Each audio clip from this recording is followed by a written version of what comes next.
My roommate tried to steal my boyfriend by passing me a death curse letter. I just tossed it into the temple donation box and let God sort it out. Then, in the middle of the night, my roommate started strangling me, screaming, "Why aren't you dead yet? Why aren't you dead?" I just smirked at her. "You want me dead? Sorry, I'm a professional reaper. I'm already as dead as it gets. I got a curse letter recently. Someone hid it in a hidden compartment in my dorm closet. It fell out when I was putting away my winter sweaters. At first, I didn't think much of it, until I was taking a shower, and the faucet started spewing bright red bloody water. When I brushed my hair, clumps of it would get tangled in the comb. Then, my phone started ringing in the dead of night. I'd hear a child bouncing a ball on the other end, over and over, and a sinister voice would whisper, "You've received the curse. Within 7 days, your life will be taken." Damn it, school is annoying enough as it is. Now you won't even let me get a good night's sleep? I'm already losing hair from all the stress. My roommate, Chloe, noticed the changes and couldn't help but mock me. "Looks like you're down on your luck lately. Wonder if you did something shady. Your face is all you've got going for you. Don't go bald, or you'll never land a sugar daddy." Holding my comb, I looked up at Chloe on the top bunk, a fake smile plastered on my face. "Yeah, well, my sugar daddy landing skills are nothing compared to yours. You'll have to give me some pointers." Chloe's eyes widened in anger, like I'd struck a nerve. We had beef. Chloe used to be the campus beauty of our department, gorgeous, great figure, always dressed to the nines and super popular with the guys. She was pretty stuck up too, but she only had eyes for Chris, a senior on the basketball team. Then, as luck would have it, Chris asked for my number about 2 weeks ago. Basically, he wanted to date me. She completely lost it, cornered me in our dorm, and demanded to know what I was playing at. I couldn't figure out what she was getting at, so I asked, "What's wrong? Don't you have Chris's number? I can send it to you if you want." Chloe thought I was showing off. She got pissed, her face darkened, and she got a few other girls in the dorm to start ignoring me. What could I do? She was rich and money talks. I always suspected Chloe was behind the curse letter. Now, I didn't just suspect. It was her. I deliberately put my comb aside. "You know, you're right. I have been pretty unlucky lately. Someone even gave me a curse letter saying I'll be dead in 7 days. Who would be so bored as to do something like that?" Chloe's expression froze for a second, and she quickly avoided my gaze. "I don't know what you're talking about. I'm meeting someone to get my nails done. Stay out of my face." Chloe probably wasn't used to having a guilty conscience. She couldn't handle being called out. She turned to climb down from her bunk. I pretended to reach for a nearby hanger and managed to snag a strand of her hair. She didn't notice a thing. As she was leaving, I saw her swipe the comb from the desk. I narrowed my eyes but didn't say anything. Chloe took my comb to get my hair. I wasn't surprised at all. After all, a curse letter alone can't really hurt someone. To make it more powerful, you need the victim's hair to perform some dark magic. Only then will it truly work. Why do I know all this so clearly? Because I infiltrated this university specifically to investigate this whole mess. I'm a professional reaper. Not long ago, a string of vengeful spirits started appearing in my jurisdiction. All of them dead because of a strange curse letter. Anyone who received the curse letter died of cardiac arrest within 7 days. The Lord of the Underworld waved his hand and sent me undercover to this university to get to the bottom of it. Poor me, almost 30, and I have to pretend to be a college kid. Work is already a pain. Add school on top of that. It's a double dose of annoying. So I deliberately made myself conspicuous around campus. Sure enough, I received a curse letter pretty quickly. I just hadn't figured out how the curse letter ended up with Chloe. The moment Chloe left, I turned invisible and tailed her. She said she was going to get her nails done, but she didn't even leave campus.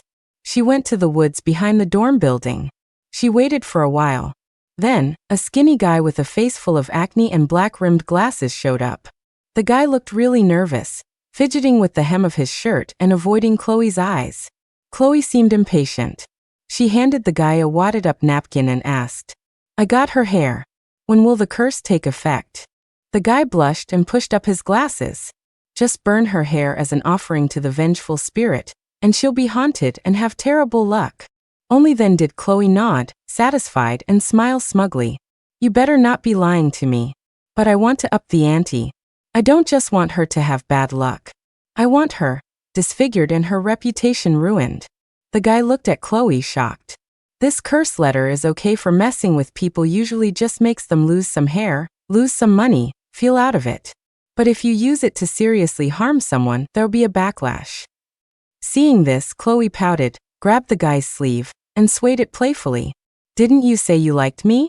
You won't even do this little thing for me? You have no idea how awful that Quinn is. She bullies and humiliates me in the dorm every day. I just can't take it anymore. I was crouching in the bushes, enjoying the drama. And it was about me. Is she being serious? The guy fell for Chloe's damsel in distress act and nodded like a love-struck fool. He quickly took out the hair wrapped in the napkin. He started forming hand seals, and a small flame instantly ignited the hair. The burning hair gave off a singed, stinky smell. He was muttering something under his breath. Well, he's into the occult, but he's clearly an amateur. He didn't even realize that hair wasn't mine at all. It was clearly Chloe's hair. I'd just cast an illusion on it. I wanted to see if the curse letter was with me, but the hair used was Chloe's. Who would the curse actually fall on? After the guy finished the ritual, Chloe gave him a quick peck on the cheek. The guy didn't see the utter disgust in Chloe's eyes. He was still grinning like an idiot. But I suddenly felt a chill run down my spine, as if an icy corpse had just hugged me tightly from behind. I shivered involuntarily. I focused my mind, quickly pulled out my Reaper's soul scythe from behind me, and slashed hard at the air behind me. Instantly, a cloud of black miasma dispersed, but a wisp of the scattered dark energy still entered my body. Damn it, I was careless. This malevolent spirit's energy. I wonder if I'll get the runs. After Chloe and the guy left, I reluctantly pulled out my Underworld hotline and called my colleague. Bro, help me. I accidentally swallowed some vengeful energy from a nasty ghost. Am I gonna get the runs? After a moment, a pleasant male voice came from the other end. Sloppy work. If you've got the runs, see a ghost doctor. Why call me? Boo. The guy was an occultist. You know their magic can mess with us Reapers. Wait there. He hung up crisply. 20 minutes later, I was in the East Cafeteria at the university, wolfing down sweet and sour pork ribs. A clean-cut guy who looked like he was only 18 or 19 sat down in front of me. It was my colleague and immediate supervisor, Silas. Didn't you say you had the runs? I waved my hand. I'm eating. Don't talk about gross stuff. His mouth twitched. While gnawing on a rib, I reported my findings to him. He reached out and touched the curse letter, his expression quickly turning serious. It's definitely an occult curse, and the material of this letter is special. Good thing you were smart and didn't use your own hair, or you wouldn't even be able to walk right now. My face paled. I hadn't realized it was that serious. So, what do I do now? This letter seals a malevolent spirit. Only by dispelling its vengeful energy can the curse be broken. How do I dispel it? Silas paused for a moment, not speaking. But then I suddenly stood up, slapping my forehead. I've got a brilliant idea. 1 hour later, I took the curse letter to the most popular temple downtown, Shun Temple, and very devoutly dropped it into the donation box. A monk nearby saw my thick envelope and bowed to me kindly, thanking me. Ba. Not many people use cash these days, benefactor. Buddha will surely sense your kindness. Really? Can Buddha truly sense it? I was so excited, I blurted it out. Master, you misunderstand. It's not cash, it's a curse letter. I believe Buddha can definitely overcome evil forces and save the spirit in this letter. The monk's mouth twitched. Before he could lose it, I pulled out a $10 bill, dropped it in the donation box, and respectfully backed away. Silas, who had been beside me the whole time, was completely dumbfounded. Silas is a ghost. But I'm half human, half ghost, not entirely dead, which is why I became a Reaper. The temple's holy aura doesn't affect me much. Silas, when did you become such a menace? A menace? Didn't you say occult magic is hard to break? I figured if we can't handle it, let Buddha deal with it. Makes perfect sense. Absolutely nothing wrong with that. Silas indicated he didn't want to talk to me anymore. He had other official business. After parting with Silas, I meekly returned to my university dorm. On the way, I looked up the birth chart details of the guy who met Chloe today to cast the curse. It was better not knowing. Once I checked, it was alarming. This guy's family was from Shaanxi. His birth date was fine, but his life chart had major issues. According to his chart, he shouldn't have lived past 10. Even in the Book of Souls, his name was half red, half black. When a name in the Book of Souls turns red, it means that person's life is about to end. Half red, half black meant he had stolen someone else's fate to change his own lifespan. Sinister. Way too sinister. This guy's occult skills weren't great. Someone else must have helped him change his fate. My expression grew solemn. This was getting complicated. I didn't get back to the dorm until dark. I had some minor spirits attend my afternoon classes for me. As soon as I walked in, I saw Chloe. She was dressed provocatively, a slip dress, long wavy curls. When she saw me, she changed her usual tune and grabbed my arm enthusiastically. "Quinn, it's my birthday tonight. My friends are throwing a party, dinner and karaoke. Everyone else from the dorm is going. Wanna come?" I gave her a cold look. "Keep pretending. I'm curious to see what you're plotting." "Oh, why the sudden invitation? We're not that close." Chloe looked a bit awkward. The other girls in the dorm immediately chimed in to defend her. "Quinn, Chloe's being nice. How can you be like that? We all live in the same dorm. We see each other all the time. Who are you trying to impress by acting so high and mighty? Seriously, you're being so antisocial." Chloe made an effort. "And you're still acting like this." Seeing them go on and on, I smiled. "All right, I'll go then." Hearing this, Chloe's face lit up. "Well, in that case, why don't you bring your boyfriend too? Chris, I mean. I'm over it now, and I genuinely want to wish you guys the best. Let's all hang out together today." As Chloe said this, she kept scratching her neck. Others couldn't see it, but I saw a large red patch appear on her neck. It hit me. She wants me to bring Chris. She's not planning to embarrass me in front of him, is she? Does she think the curse will take effect tonight? I nodded with a smile. "All right then." Chloe kept scratching her neck, muttering, "What's going on today? Did a mosquito bite me? My neck is so itchy." She kept scratching, and soon I saw her pick off a small, bloody piece of skin. She herself was completely unaware. The curse had already begun to take effect. But not on me. Thank God for his protection. We arrived at the karaoke bar at 9 p.m. There were about 10 people in the private room, including the occultist guy I'd seen earlier that day. He sat in a dark corner, staring intently at Chloe, his gaze fervent. But when he saw me, the occultist guy immediately adjusted his glasses and looked away. Chloe kept pestering me about when Chris would arrive. I had no choice but to vaguely say, "He's coming soon." Soon a tall, slender man pushed open the door. Chloe's eyes lit up, and she rushed over. "Chris, you're finally here. We've been waiting for you. We were waiting for you so I could blow out my candles." But looking at Chris, I was completely stunned. Mortals couldn't see through illusions, but I could. This Chris was actually Silas in disguise. Silas smiled, walked over to me, and put his arm around my shoulder. "Quinn asked me to come, so of course, I'd be here. Don't wait for me, you guys go ahead." My mouth twitched. Who asked him? But Silas leaned in under the dim lights and whispered in my ear. "Something's off tonight. That curse method. I looked into it. If they get the cursed person's hair, their skin will rot all over. If they get fingernails, the cursed person's bones will soften until they can't support themselves. If they get blood, the person will bleed out and die." I gasped. Vicious. That's way too vicious. Rotting skin, softening bones, dried up blood. That's beyond tragic. It's horrifically cruel. I'm sure Chloe couldn't get my fingernails or blood. And the hair curse seems to have already backfired on Chloe herself. Talk about hoisting herself by her own petard. As we talked off to the side, Chloe was so jealous her eyes practically popped out. After she blew out her candles, someone suddenly said strangely, "Have you guys heard? There's a curse letter going around on the campus forum, spreading through a few departments. They say anyone who gets it either goes crazy or dies.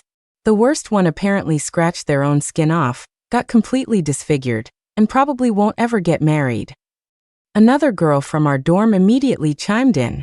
I heard about that. Apparently, the curse letter originated from a junior girl. She was in a long-distance relationship, and her boyfriend cheated on her. She couldn't handle it, so she hung herself from the ceiling fan in her dorm, wearing all red. When they found her, her head was detached from her body, and before she died, she wrote this curse letter. No wonder there was a sound of a ball bouncing in those late-night calls. So it was a head. Others chimed in. Is that curse letter real or fake? Is it really that effective? Has no one escaped it? Chloe smiled smugly, her gaze suddenly falling on me.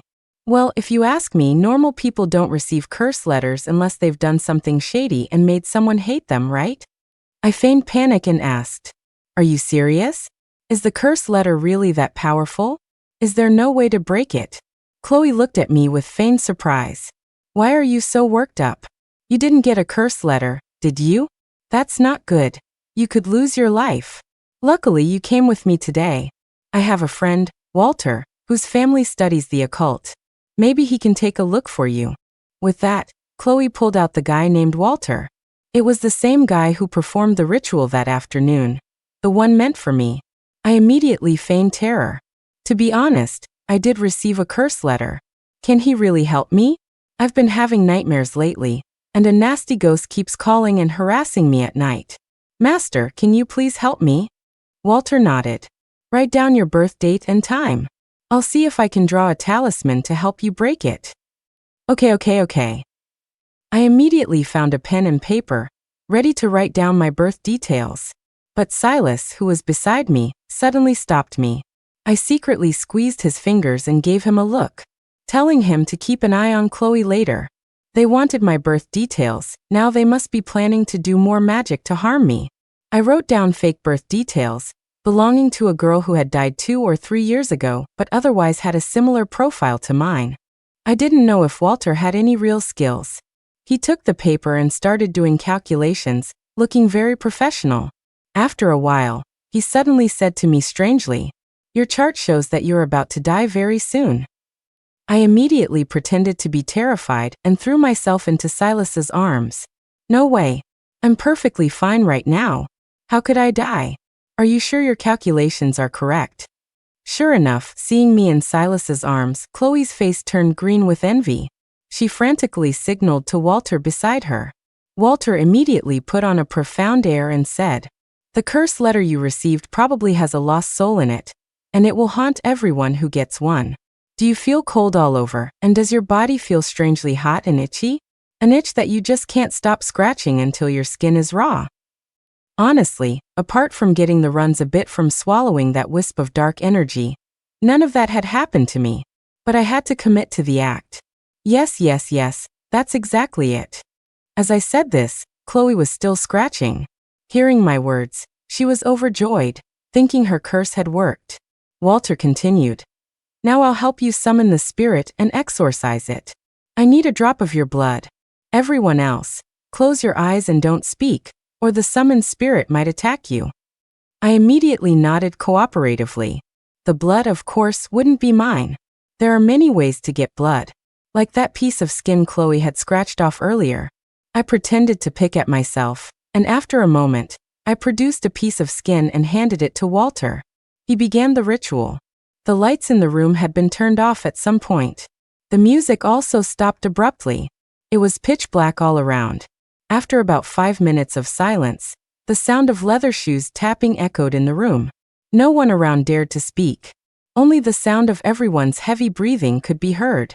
Soon, the owner of the leather shoes walked up behind me. Walter said coldly in the darkness, Don't move and don't speak. I've summoned the lost soul. Just cooperate, and I can save your life. Save me? More like harm me, right? I sneered but didn't reply. In the darkness, a pair of hands rested on my shoulders. It was incredibly cold around me. I casually cleaned my ear, then whipped my head around. I saw a pale, bluish-white woman's face. Her face was bloodless, her hair a mess, and her neck was unnaturally long. like a giraffe. Seeing me suddenly turn and open my eyes, the female ghost was clearly taken aback for a moment. But she quickly twisted her neck, which instantly elongated, and her head lunged right at me, trying to swallow me whole. But before it could touch me, a brilliant golden light erupted from my body, and a Buddhist swastika symbol descended from above, enveloping me. It was accompanied by a long, ethereal cry of evil creature. It even had reverb. Seriously, I felt like I was being spiritually enlightened myself. Buddha is reliable. When you need him, he really shows up. The female ghost was instantly burned, and terrified, she clutched her head and tried to flee. But Walter, off to the side, seemed unable to see the golden light. He was sweating profusely, forming hand seals and chanting continuously. The female ghost, controlled by him, could only roar and lunge at me again. But the golden light had injured her badly. Before she could even get close to me, someone kicked her, sending her flying. I looked back and saw it was Silas. We met eyes and shared a knowing smile. He immediately sent a telepathic message to my mind. What else are you planning? Don't you want to catch a bigger fish? Walter isn't capable enough to create these curse letters. There's someone behind him. We need to lure them out and wipe out all these evil practitioners. Just as we were communicating, Walter opened his eyes, stared at the female ghost, and suddenly said, "Body snatch, go!" At the same time, he began to burn that piece of flesh with a talisman. The female ghost had been attacking me initially, but after the flesh was burned, her dull eyes suddenly darted around. Then she locked onto Chloe, who had been hiding in the corner of the room. In an instant, she turned into a wisp of black smoke and drilled into Chloe's body. What could be done? The hair was Chloe's, and the flesh was Chloe's too. Naturally, she possessed Chloe. At the same time, probably because of casting the curse, Walter spat out a mouthful of blood. Soon a scream echoed through the room. Someone immediately turned on the lights. I quickly messed up my hair, knelt on the floor, and tremblingly put on my best innocent victim act. I just saw a terrifying female ghost. What do I do? Is she gone? Walter wiped the blood from the corner of his mouth and gave a strange smile. Don't worry, that female ghost won't be bothering you for now. Indeed, because the female ghost had gone to bother Chloe. Walter really was an amateur occultist. He couldn't see the golden light, and he didn't even know whose body the female ghost had possessed. I pretended not to know, and went to pull Chloe up. But she suddenly pushed me away and lunged into Silas's arms. Ha! Trying to copy me and get cozy? Silas was quick. He sidestepped, and Chloe pounced into empty air. Her loyal simp, Walter, immediately rushed forward to catch her. Chloe immediately looked at me, tears welling up. Quinn, there's something I don't know if I should say. You've definitely attracted something evil. That ghost is haunting you. If you keep dating Chris, you might bring him trouble too. Of course, I'm just saying. You two are close, so you probably don't care about that. TSK tisk, just saying. She was practically about to lunge and tear us apart. Walter also said, It's true, you've had bad luck these past few days. Anyone with you might also encounter misfortune. I pretended to look troubled, glanced at Silas, and asked pitifully, Really? In that case, Chris, maybe you shouldn't be around me for a few days. I don't know if Silas was also getting into the theatrics. He immediately hugged me affectionately and said softly, Don't worry. I don't have a strong energy, I'm not afraid. With something like this happening to you, I definitely wouldn't feel safe leaving you alone. Sighs of envy came from those around us. And me? Sorry. I'm allergic to romance. You, a lord of the underworld, don't have strong energy? So I'm the one with strong energy, huh? Chloe and I still went back to the dorm. Silas offered to drive us back. Before leaving, he said, Be careful. That female ghost possessed Chloe. Tonight will definitely not be peaceful. Chloe was so jealous her eyes were practically shooting fire, but she still forced a smile. Back in the dorm, I washed up and lay in bed playing on my phone. Chloe went to the bathroom to shower, and I noticed that when she walked, her heels didn't touch the ground. Only people possessed by ghosts walk without their heels touching the ground. She had a tantrum. The other roommates couldn't console her, and just let her be. After a while, She suddenly ran out of the bathroom screaming, naked and with her hair disheveled. She tremblingly held up her wrist. "Look at my arm. What's wrong with my arm?" Chloe's arm was now covered in blisters of all sizes, and a large patch of skin had been completely scratched raw. This patch of ruined skin extended all the way to her chest. She was still scratching frantically, her face contorted. Everyone around was terrified by her, and quickly took her to the school infirmary. Watching this, I just smirked and said nothing, reaping what she sowed. I pulled out Chloe's entry in the Book of Souls and saw her name was already 2/3 red. If her name turned completely red, she would definitely die. If she had just wanted to teach me a lesson out of jealousy, that would have been one thing. But what she did later was clearly meant to kill me. If I weren't a Reaper, I'd probably be the one with rotting skin right now. Around midnight, Chloe and the others finally came back, exhausted from the ordeal. She must have gotten some medication. After the lights were out, Chloe sat on her bed, hair disheveled, staring daggers at me, as if she wanted to burn a hole through me with her gaze. And behind her, a pale female ghost was holding Chloe's head, slowly wrapping her unnaturally long hair around Chloe's neck. Chloe's breathing became increasingly difficult, her eyes bulged, and her hands flailed weakly. Everyone else was asleep. I turned over, pretending not to see, but I took out my soul scythe and made a casual slash. Instantly, the female ghost shrieked, turned into a wisp of black smoke, and drilled back into Chloe's body. I closed my eyes and could feel Chloe gasping for air. Over the next few days, Chloe's skin lesions worsened. Her once thick, wavy hair started falling out in clumps, littering the floor. The other roommates had only maintained a friendly relationship with Chloe because of the things she gave them privately. They all disapproved of her behavior. Soon, someone said, "Her face is rotting away, and she still won't go to the hospital. Her hair is all over the floor. It's disgusting." Isn't it though? I used to think she was pretty, but now it seems it was all makeup. Another roommate said mysteriously, "You know what? Those designer things Chloe always wears? They're all fake. I heard her family has no money at all. She just meets guys online, and they buy her stuff. Didn't she give me an Armani lipstick before? I checked at the counter, it's a fake. Ah, no wonder. That fancy face serum she gave me before? I had an allergic reaction to it. It must have been fake too." As they say, when someone's down, everyone piles on. The few people who were previously close to Chloe all turned against her. Chloe happened to hear this as she returned to the dorm. Her skin lesions had gotten severe in the past 2 days. Half her face was a mess of raw flesh. She also reeked of a disgusting odor. As soon as she walked in, the others covered their noses and backed away. "What were you just saying?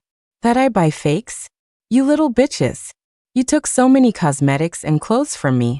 Weren't you all happy then? Now you're badmouthing me behind my back? Shameless." Saying this, Chloe lunged to slap the person, but she was pushed to the ground. "That was then. Who knew you were giving us fakes? And you, go spend some money and get your face checked out. You stink. You were saying Quinn was possessed and cursed before. I think you're the one who did something shady and ended up with a rotting face." The fight was so bad that no one spoke for the rest of the evening. Chloe clutched her festering face and looked at me with venomous hatred. In the middle of the night, she suddenly got up and grabbed my neck. "Quinn, why aren't you dead yet? If you just died, none of this would be happening to me." I twisted her wrist, applying slight pressure, and she collapsed to the ground in pain. I calmly sat up and looked at her. "You want me dead that badly?" She laughed like a maniac. "You still won't admit you're wrong? What am I wrong about?" "Oh, if you're not wrong, then we have nothing to talk about." Chloe lay on the floor stunned for a moment, then suddenly scrambled up and grabbed me frantically. "The curse letter. Is the curse letter still with you?" I tilted my head, looking at her. "Nope." "What?" She stared at me, bewildered. "Where did you put the curse letter? You were the one who was cursed. Why is nothing happening to you? Why?"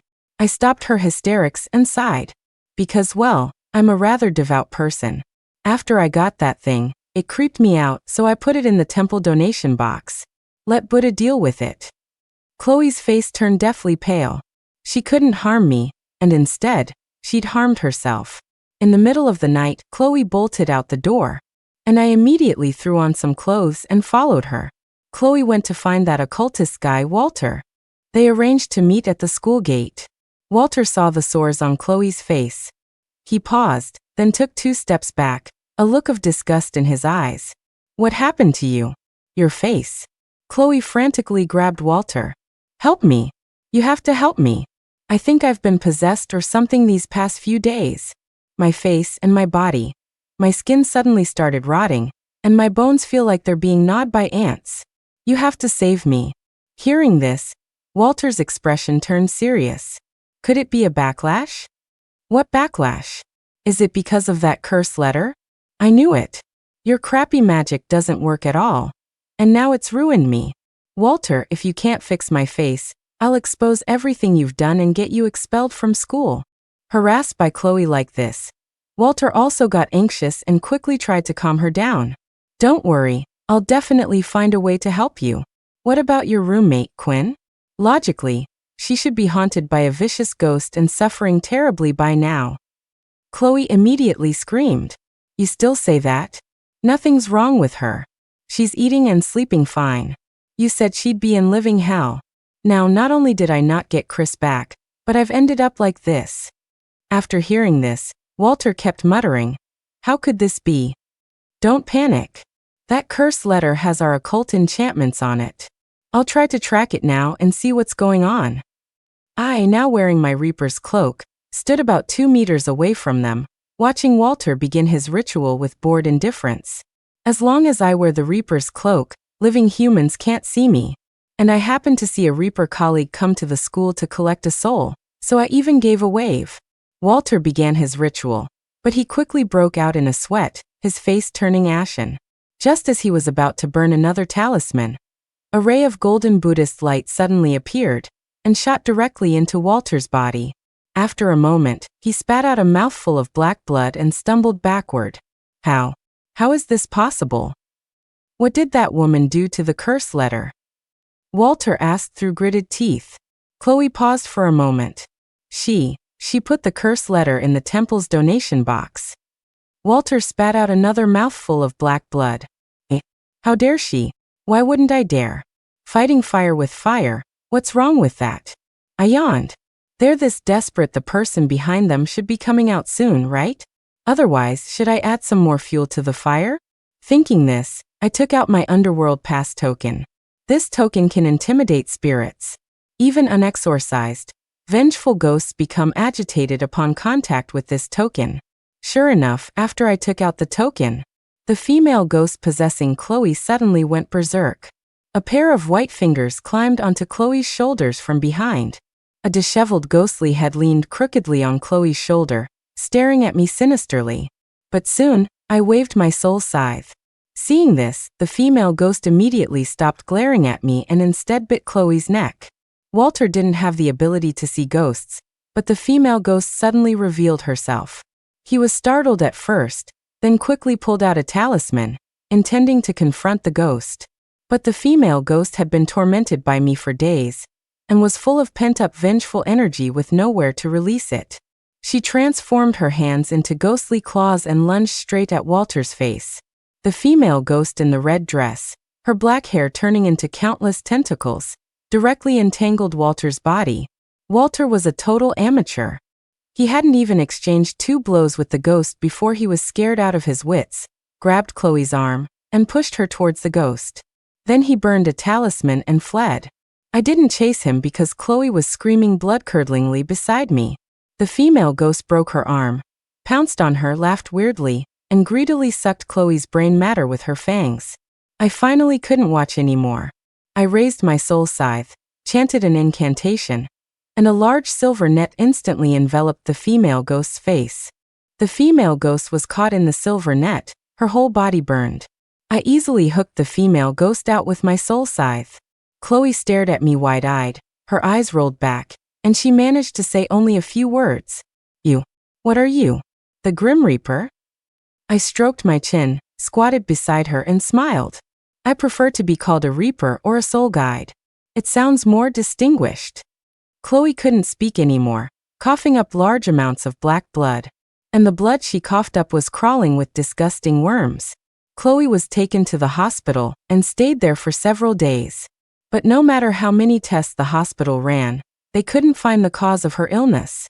Her body weakened rapidly. The people in our dorm learned about her situation. Suddenly, everyone became good people and suggested visiting her in the hospital. I went along too. When I saw Chloe in the hospital, her head was bald with only a few strands of dry, yellow hair left. Her cheeks were so sunken she looked like a skeleton. When she saw me, she recoiled in terror as if she'd seen a ghost, hiding under the covers, no longer resembling her former beautiful self. I patted her shoulder, knowing Chloe was about to die. By midnight tonight at the latest, the local Reaper would come to collect her soul.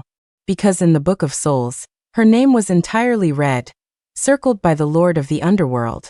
Seeing me, Chloe still went crazy. "You're bad luck. You're a Reaper. You're a soul guide. You're the Grim Reaper. You've come to take my life. I know I was wrong. I shouldn't have harmed you. Don't take my soul. No, I need to go to the temple. I need to become a vegetarian and pray. Buddha will protect me." Chloe's family and roommates all thought she was having a mental breakdown. No one believed what she was saying. I sighed. You don't pray when things are fine, but when trouble comes, you expect Buddha to swoop in. Chloe, you need to get a grip. I paused, then continued to ask. Tell me, how can I contact that Walter? Only he can break the curse. Maybe you can still save your life. This was purely a shot in the dark. Because Walter had run off. I even had several Reapers search for him, but they found nothing. He had occult talismans on him that could block Reaper searches. Since Chloe was close to Walter, maybe I could find a lead through her. But hearing this, Chloe suddenly shot out from under the covers, grabbed my arm tightly and shook it. You can't escape. You can't escape either. There's something powerful behind him. It can even kill Reapers. Ha ha ha ha. As she said this, her body trembled, the clothes on her chest slightly rumpled, and I saw a flash of a red ink tattoo. Just as I was about to get a closer look, doctors rushed in and gave Chloe a sedative. Seeing Chloe was completely insane, I left the hospital. Chloe's family soon came to process her withdrawal from school. The reason for withdrawal was illness. However, news of Chloe's death came quickly. Exactly 7 days. The curse was for 7 days. I had thrown the curse letter into the donation box. So no one else on campus lost their life because of a curse letter. I had more or less completed the mission Silas, the Lord of the Underworld, had given me. When I returned to the Underworld to write my report, Silas was working in his office at the Underworld Manor. He was typing away on his computer, not even looking at my report. This isn't over. I know. Walter ran off. I heard he took a leave of absence from school. I secretly checked his records and found out his information was all fake. This Walter is an imposter. My heart was heavy. I hadn't handled this well. Someone as stingy as Silas would definitely dock my performance pay. Silas looked up at me, his handsome brows furrowed slightly. It's Chloe. Chloe's ghost wasn't collected. What? After death, the soul lingers near the body. If it's a normal death, without much vengeful energy, Reapers can usually guide them to the Underworld for reincarnation. But Chloe's death was special. She brought it on herself, though of course, I fanned the flames a bit. But she definitely didn't have the makings of a vicious ghost. Then why wasn't her soul collected? Silas, seeing my confusion, put down his work and replied calmly. Her soul was taken by someone beforehand and used for dark magic. Our Underworld investigators can't trace these lost souls. Not only that, but the real reason I sent you undercover to the university campus this time was also this. Someone is using curse letters to harm people, and the souls of those harmed by the curse letters vanish without a trace. We can only find traces of occult secret arts on the bodies. My previous guess was right. That Walter really isn't so simple. It's just a pity we didn't manage to reel in the big fish behind him. So what now? I looked at Silas's handsome face worriedly. He glanced up at me. Keep looking. You did a good job this time. You used your brain. Although you didn't find the mastermind, it wasn't a total loss. Continue your undercover work at the school. Since the culprit chose to operate on a university campus, it means this place is advantageous for them. Silas paused, then continued. That Walter is someone who stole fate to change his own. People who know this kind of magic are rare in today's society. I suspect the person who helped your mother steal your fate back then might also be this individual. I froze for a moment. Stealing fate. The reason I became a Reaper. I might actually be able to find the culprit from back then. But why do I still have to go to school? I'm almost 30. I want to go on dates and find love. Help me. Silas seemed to hear my thoughts and looked at me with a slight smile. Do your underworld duties well, and I'll give you a vacation. I'll even set you up with someone. Only a fool would believe the boss's empty promises. But as a half-human, half-ghost walker between worlds, of course, I believe half of it. I returned to school to continue staking out Walter. Since he specifically targets people at school, he's bound to come back. But instead of Walter, I ran into Chris. The senior Chloe had a crush on, the one Silas impersonated at Chloe's birthday party. He stopped me in the cafeteria. Chris was handsome, tall, and a star player on the basketball team. Like Chloe, he was one of those dazzling campus figures. He placed his tray in front of me, sat down opposite me, and tapped his long fingers on the edge of the tray. Quinn, there's something I want to ask you. What is it? He smiled faintly.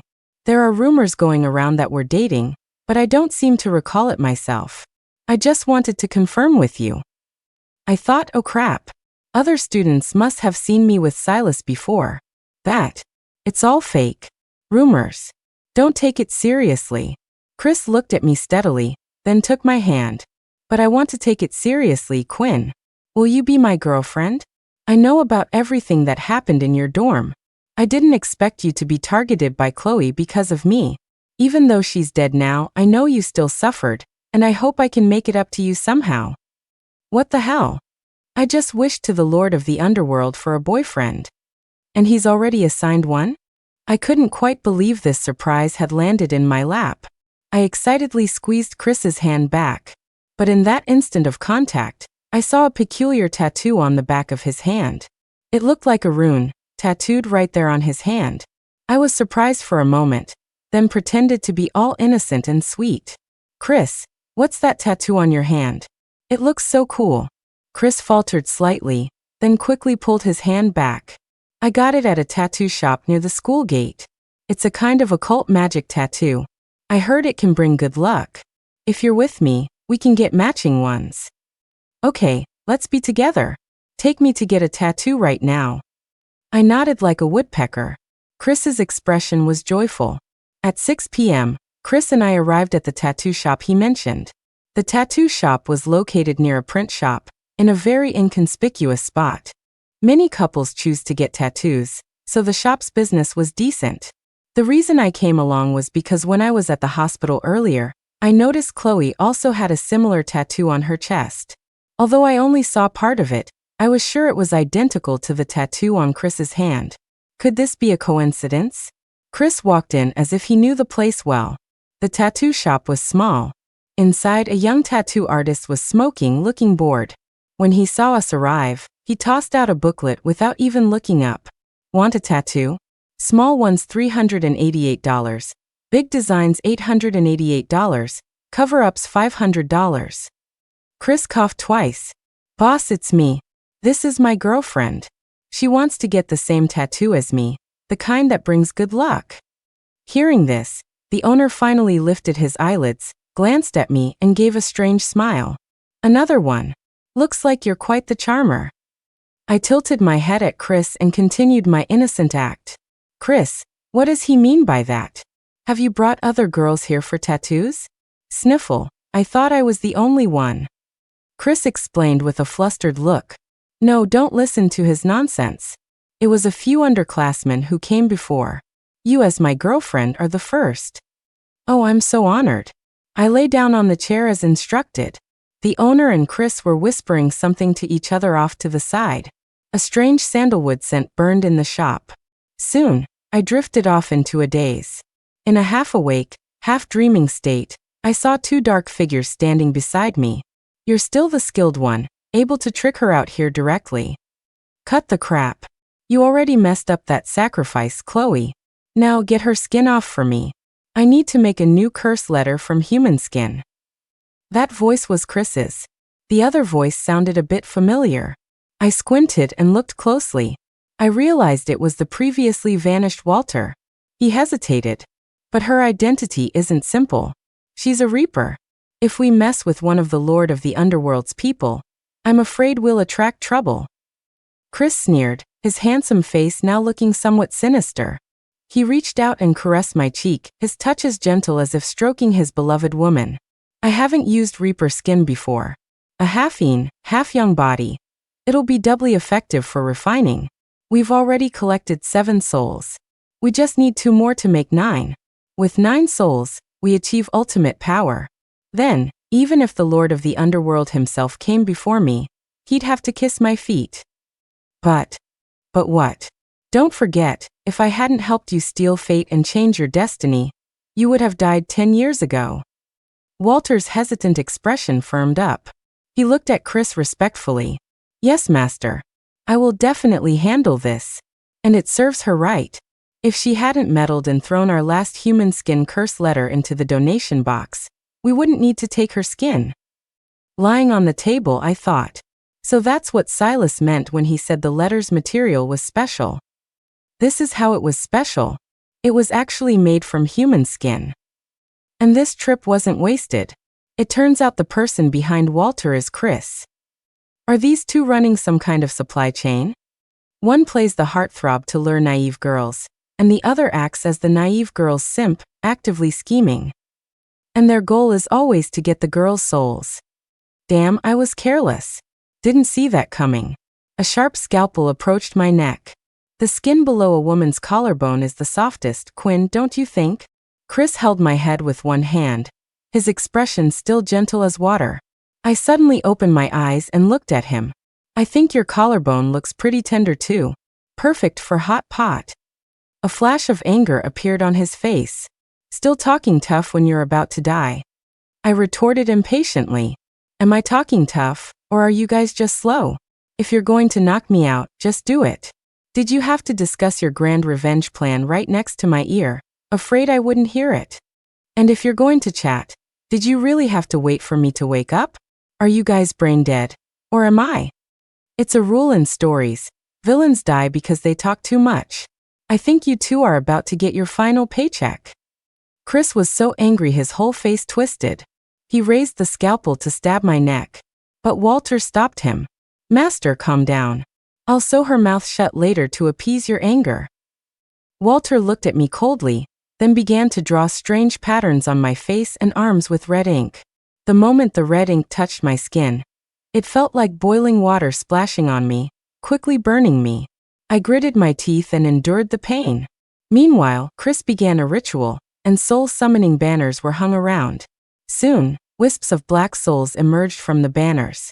They were almost all female. One of the souls was Chloe, who had just died a few days ago. She was unconscious now, bumping around inside the array, screaming mournfully. I narrowed my eyes. Finally, I'd found these missing souls. 7 lost souls. My quota for this month will definitely be exceeded by a lot. For the quota, for these innocent lives. I suddenly yelled. Silas, you bastard, if you don't come out now, your dearest, most hard-working subordinate is about to be turned into hot pot. The moment I finished speaking, a sudden gust of wind swept in. A tall, slender figure, like a phantom, quickly entered the room. He exuded an overwhelming energy. With just a lift of his hand, he blocked the scalpel in Walter's hand. The blade instantly turned on Walter and plunged straight into his chest. Walter never imagined, even in death, that he would be killed with a single stab. Chris saw Silas appear and narrowed his eyes. The Lord of the Underworld is meddling in mortal affairs now. All lost souls fall under my jurisdiction. Tell me, of all things to mess with, why did you have to mess with her? Silas sneered. Ethereal blue flames erupted from his long, pale knuckles. He just flicked his wrist lightly. The blue flames instantly leaped onto the surrounding soul banners. The array was instantly broken. The restraints on my body also vanished. I quickly scrambled up from the operating table. Soul scythe come. The next second, the soul scythe appeared in my hand. Without a word, I leaped up and brought it down on Chris's head, hacking and cursing at the same time. Did you have to wait until now to show up? What happened to our understanding?